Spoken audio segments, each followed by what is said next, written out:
एक पहाड़ी लड़के की प्रेरणादायक कहानी। एक बार की बात है, एक छोटे से गांव में, उन पहाड़ों के बीच, उस अरामी पान के बीच, एक सरल सा लड़का रहता था जिसका नाम अर्जुन था। अर्जुन का सपना था कि वह बड़े शहर में जाकर कुछ बड़ा करे, लेकिन उसके पास साधन नहीं थे। उसकी आंखों में हमेशा एक चमक रहती थी क्योंकि वह सकारात्मक सोचता था।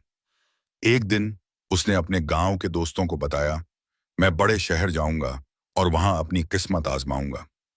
दोस्तों ने हंसते हुए कहा, तुम तो बस एक साधारण लड़के हो, वहां तुम्हारा क्या होगा। लेकिन अर्जुन ने उनकी बातों को नकारते हुए सोच लिया कि उसने जो ठान लिया उसे पूरा करेगा। उसने मेहनत की, गांव के लोगों से पैसे इकट्ठा किए और फिर अंततः एक दिन वह बड़े शहर की यात्रा पर निकल पड़ा। बड़े शहर में पहुंचकर अर्जुन ने वहां की चकाचौंध भीड़ और ऊंची ऊंची इमारतों को देखा। उसे थोड़ा डर लगा, लेकिन उसने अपने सकारात्मक विचारों को थामे रखा। उसने सोचा, यहां भी मैं अपने सपनों को साकार कर सकता हूं। अर्जुन ने छोटे मोटे काम करने शुरू किए, जैसे सड़क पर गोलगप्पे बेचना और कैफे में वेटर का काम करना।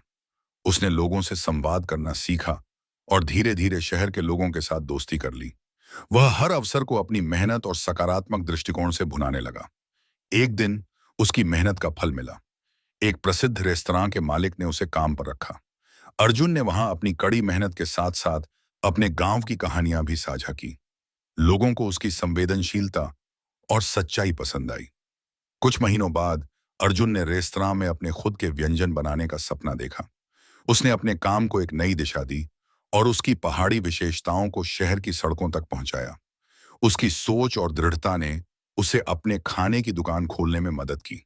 उसकी दुकान सफल रही और अर्जुन ने अपनी संजीवनी पाई। अब वह न केवल अपने सपने को जी रहा था, बल्कि अपने गांव को भी प्रेरित कर रहा था। वह पर पाया अपने गांव के बच्चों को बड़े सपने देखने और उन्हें पाने का साहस देता था। अर्जुन की कहानी ने यह सिखाया कि अगर हम सकारात्मक सोचें और अपने सपनों की दिशा में मेहनत करें, तो कुछ भी असंभव नहीं है। और इस तरह पहाड़ी लड़का न केवल शहर में अपने सपनों का पीछा कर रहा था, चिशेरा आ रहा था, बल्कि दूसरों को भी प्रेरित कर रहा था। सीख, सकारात्मक सोच और मेहनत से हम अपने सपनों को सच कर सकते हैं। आपको यह कहानी कैसी लगी?